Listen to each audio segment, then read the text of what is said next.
हाँ तो my dear student, आज का जो क्लास है आपके लिए बहुत इम्पोर्टेंट है। क्या आपके लिए बहुत इम्पोर्टेंट है। और यदि आप 2025 में, क्या है माय डियर स्टूडेंट, यदि आप 2025 में बिहार बोर्ड इंटर का एग्ज़ाम देंगे तो मेरे दोस्त आज का क्लास आप लोग शुरू से लेकर के अंत तक ज़रूर देखिएगा, क्योंकि आज के क्लास से आपके क्या है कि 2025 के एग्ज़ाम में, क्या है माय डियर स्टूडेंट, 2025 के एग्ज़ाम में आपका क्या है 8 से 9 अंक फिक्स हो जाएगा। क्या 8 से 9 अंक फिक्स हो जाएगा और बिल्कुल आसान और इजी है। ठीक है, तो चलिए आप लोग क्या कीजिएगा, वीडियो को कम से कम शुरू से लेकर के अंत तक ज़रूर देखिएगा। आपका हम क्या करेंगे 8 से 9 मिनट टाइम लेंगे। क्या केवल 8 से 9 मिनट टाइम लेंगे और 8 से 9 मिनट में आपको 8 से 9 अंक ज़रूर 2025 के एग्ज़ाम में मिलेगा। तो चलिए स्टार्ट करते हैं। तो सबसे पहले क्या है, सबसे पहले हम लोग यहाँ से देख लेते हैं माय डियर स्टूडेंट कि आज का जो क्लास है ना उसमें हम देखेंगे हिंदी के, क्या देखेंगे, पाठ देखेंगे। उसके बाद उस पाठ के लेखक कौन है उसको देखेंगे और वह कौन सी विधा है, जैसे कि क्या है कि वह निबंध है कि एकांकी है कि कहानी है कि संभाषण है। इस तरह के क्वेश्चन हमारे एग्जाम में अक्सर पूछा जाता है और आपको हम 110% गारंटी देते हैं। क्या करते हैं, 110% गारंटी देते हैं। इतना आप कंप्लीट कर लेते हैं तो क्वेश्चन बैंक उठा करके आप देखिएगा 8 से 9 अंक जरूर आएगा। क्या 8 से 9 अंक आपको जरूर आएगा। हर एक साल इससे क्वेश्चन पूछा जाता है और आप लोग हमेशा कंफ्यूज रहते हैं, आपके मन में डाउट्स रहता है। तो सबसे पहला हम क्या करेंगे, सबसे पहले हम लोग यहाँ से देखेंगे माय डियर स्टूडेंट कि गद्य खंड। क्या देखेंगे, गद्य खंड। तो गद्य खंड में टोटल कितना चैप्टर है, तो गद्य खंड के बारे में बात किया जाए तो गद्य खंड जो है ना, गद्य खंड में आपका टोटल 13 चैप्टर है। क्या है, टोटल 13 चैप्टर है और 13 चैप्टर का हम लोग मात्र कुछ ही मिनट में हम लोग देखेंगे उसके लेखक कौन है और वह क्या है, निबंध है कि कहानी है। तो चलिए आज का क्लास बिना टाइम का इन्वेस्ट किए मेरे दोस्त स्टार्ट करते हैं। तो सबसे पहला यहाँ पे आता है, क्या सबसे पहला यहाँ पे आता है कि पहला चैप्टर क्या है, बातचीत है। क्या पहला चैप्टर बातचीत है और बातचीत के लेखक के बारे में बात किया जाए तो बातचीत के जो लेखक हैं कौन है, बाल कृष्ण भट्ट हैं। कौन है, बाल कृष्ण भट्ट हैं। क्या बाल कृष्ण भट्ट। और बातचीत जो है ना एक निबंध है। क्या है, एक निबंध है। आप लोग ध्यान दीजिएगा, एग्जाम में देखिए क्वेश्चन कैसे पूछा जाएगा, क्वेश्चन यही पूछा जाएगा कि बातचीत शीर्षक जो है क्या है, किस विधा की रचना है। क्या बातचीत जो है किस विधा की रचना है, ऑप्शन में दे देगा कहानी है, ऑप्शन बी दे देगा कविता है, ऑप्शन सी दे देगा भाषण है और ऑप्शन डी दे देगा निबंध है। तो बातचीत को आप लोग क्या मानिएगा कि बातचीत जो है ना एक प्रकार का निबंध है। क्या एक प्रकार का निबंध है, बिल्कुल सही होगा, 100% करेक्ट होगा। ठीक है, उसी तरह से दूसरा यहाँ पे है क्या है कि उसने कहा था। क्या उसने कहा था, तो उसने कहा था कि लेखक कौन है, चंद्रधर शर्मा गुलेरी।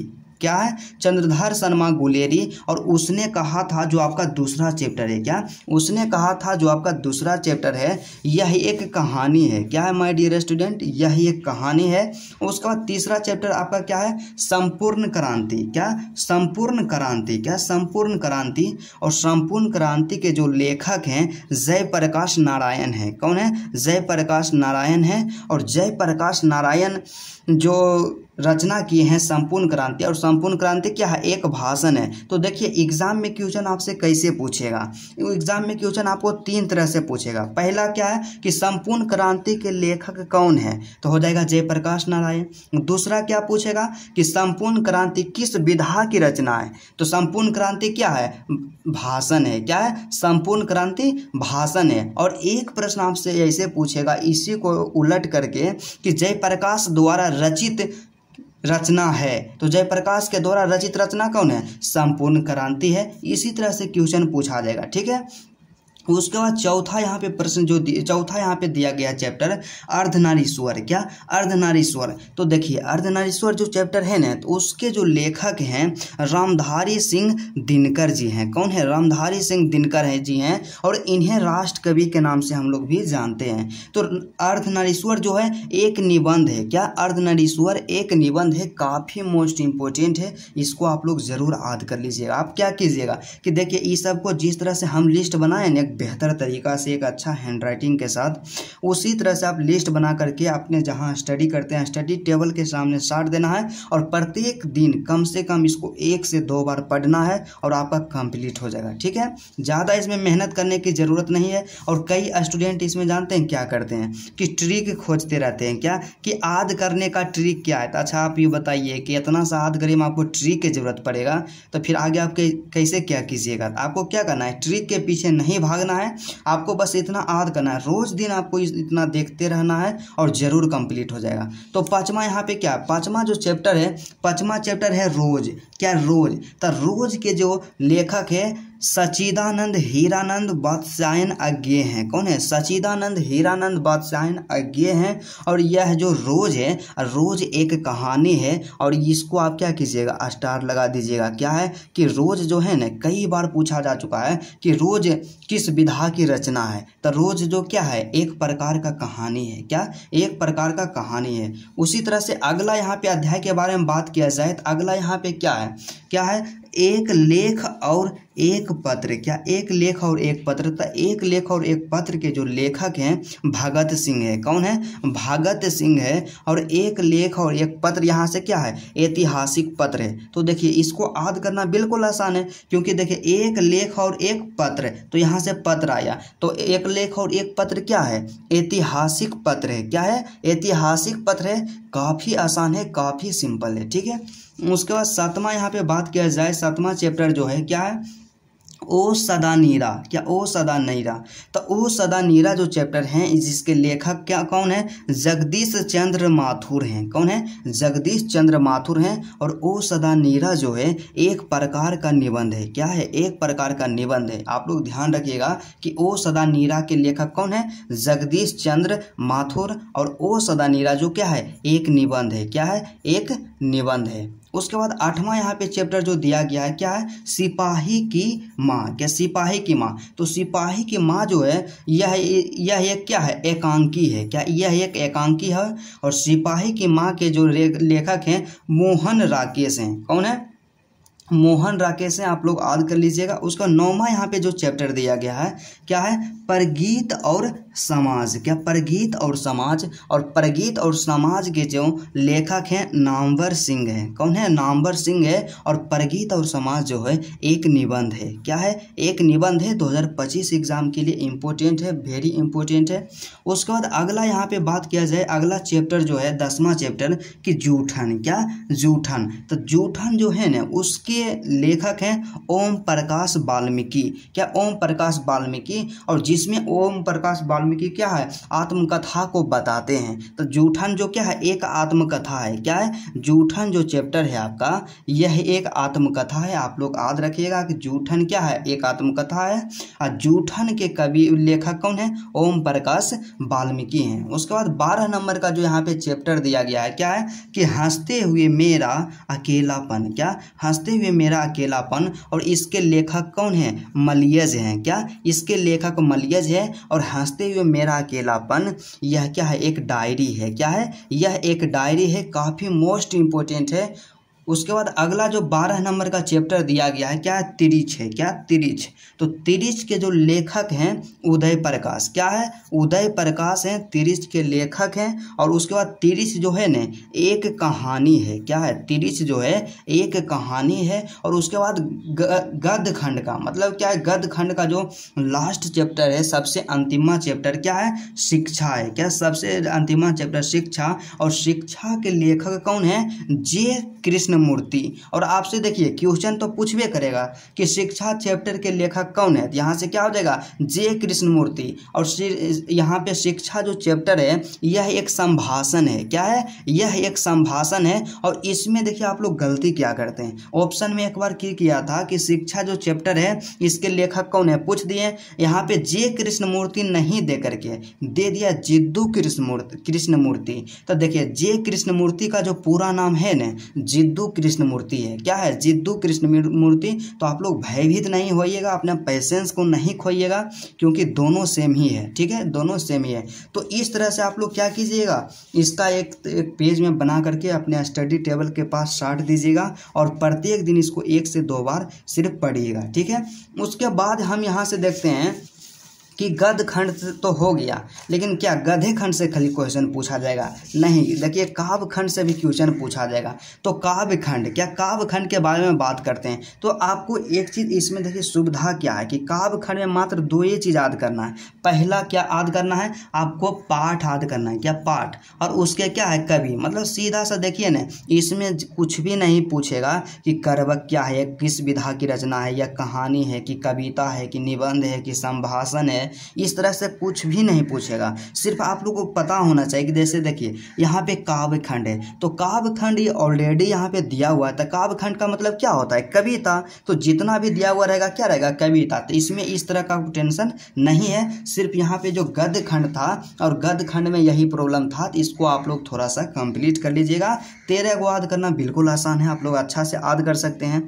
उसके बाद इसमें थोड़ा सा हम लोग देख लेते हैं इसके लेखक कौन है। तो पहला चैप्टर जो आपका है करवक है। क्या? करवक है। तो करवक के जो लेखक हैं कवि हैं, लेखक नहीं हम लोग बोलेंगे क्योंकि करवक एक कविता है, और करवक के कवि हैं मलिक मोहम्मद जायसी हैं। क्या? मलिक मोहम्मद जायसी। और आपसे ऑप्शन में भी दे देगा कि करवक के कवि कौन है, तो मलिक मोहम्मद नहीं दे करके सिर्फ जायसी दे देंगे, तो आपको जायसी में भी टिक कर देना, और इतना आप लोग मिस्टेक नहीं कीजिएगा, राइट। उसके बाद अगला जहाँ पे है कि पद है। क्या?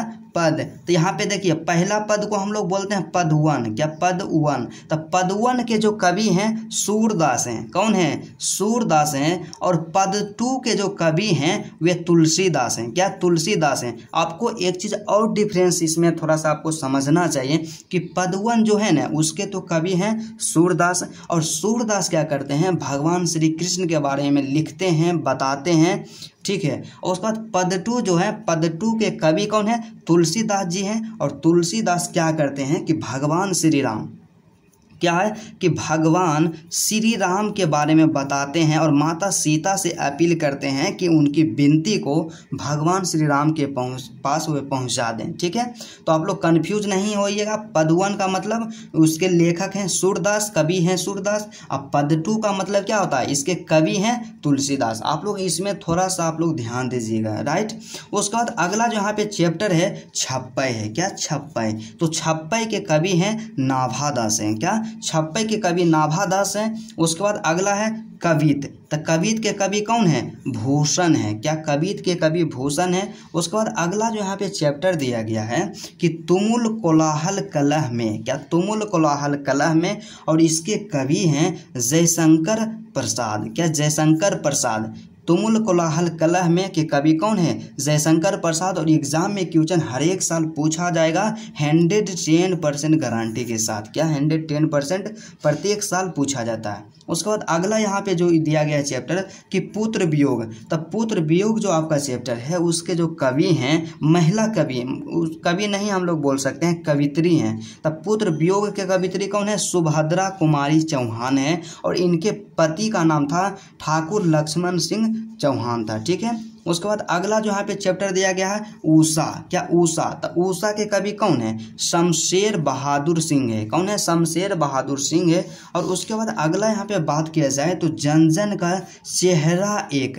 तो जनजन का चेहरा एक जो है इनके जो कवि हैं गजानन माधव मुक्ति बोध जी हैं। क्या? मुक्ति बोध जी हैं। और ऑप्शन में आपको क्या सिर्फ मुक्ति बोध भी दे सकते हैं। क्या? मुक्ति बोध भी दे सकते हैं, तो इसलिए आपको कन्फ्यूज तनिक भी नहीं होना है। उसके बाद अगला जो यहाँ पे है कि अधिनायक। तो अधिनायक के कवि कौन है? रघुवीर सहाय हैं।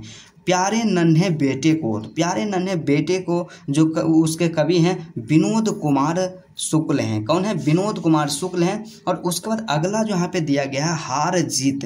तो हार जीत कई बार एग्जाम में पूछा जा चुका है। तो हार जीत के कवि कौन है? अशोक वाजपेयी हैं। कौन है? अशोक वाजपेयी हैं। और उसके बाद लास्ट जो चैप्टर है काव्य खंड का आपका गाँव का घर। क्या? गाँव का घर। और गाँव का घर जो है उसके कवि हैं ज्ञानेंद्र पति जी हैं। कौन है? ज्ञानेंद्र पति हैं। गाँव के घर के कवि ज्ञानेंद्र पति। काफ़ी मोस्ट इंपोर्टेंट है यहाँ पे, और एग्ज़ाम में हर एक साल 5 से 6 को पूछा जाता है ऑब्जेक्टिव में, और इतना आपको याद रहेगा, जानते हैं, सहप्रसंग व्याख्या करने में भी सुविधा होगा। और यदि आप हिंदी या इंग्लिश या किसी भी सब्जेक्ट का PDF नोट्स लेना चाहते हैं तो डिस्क्रिप्शन में क्या है, व्हाट्सएप ग्रुप का लिंक दिया हुआ है, वहाँ से PDF आप लोग ज़रूर ले लीजिएगा। PDF जो क्या है बिल्कुल फ्री है, क्या बिल्कुल फ्री है, इसका किसी भी प्रकार का कोई चार्ज नहीं लिया जाता है, ठीक है। तो चलिए आज के क्लास में हम लोग यहीं तक रहने देते हैं, और मुझे उम्मीद है कि आपको 100% ही नहीं बल्कि 110% समझ में आ गया होगा। तो चलिए आज का क्लास यहीं तक रहता है। यदि आपको वीडियो अच्छा लगा तो वीडियो को दिल से आप लोग लाइक कर दीजिएगा, और मेरे चैनल पे यदि आप नए हैं और आपको यदि लगता है कि आपके लिए यह जो चैनल है यूजफुल है, आपको इससे कुछ सीखने के लिए मिलता है, आपको एग्ज़ाम में हेल्प होता है, तो आप लोग चैनल को ज़रूर सब्सक्राइब कर लीजिएगा। क्या चैनल को ज़रूर सब्सक्राइब कर लीजिएगा। तो चलिए आज का क्लास यहीं तक रहता है।